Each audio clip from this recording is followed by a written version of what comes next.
Wewe sikia mwanangu. Ile issue nimwambia ile hela ile. Mimi ninayo hapa tayari na nishakabidhiwa.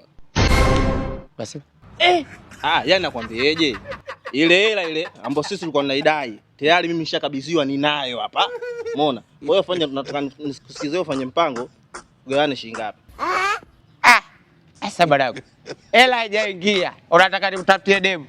Utakufa na balaya. Mama ya. Yaani watu wengine bwana. Wewe sikiliza nikwambia, mimi nakwambia masuala ya hela, wewe unaniambia mimi masuala ya malaya. Malaya mimi hela na malaya wapi na wapi? Wewe mwanangu unataka mimi nikudhulumu afu baadaye tunakulogana au sio? Nimekwambieje?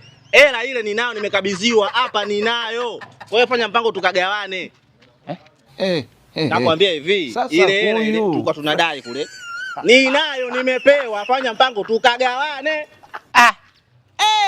Mwanangu sikia bwana. Mimi nilishakujua. Unataka ukachikiche kwa demu wako, au sio? Demu wako utakuwa. Ninashindwa kuelewa. Sasa sikia mwanangu, nikwambie kitu kimoja. Wewe mimi nakwambia masuala ya hela, unaambia mimi nataka nikacheke kwa demu wako. Sasa sikia. Hela mimi ninayo, nimekabidhiwa hapo nyumbani.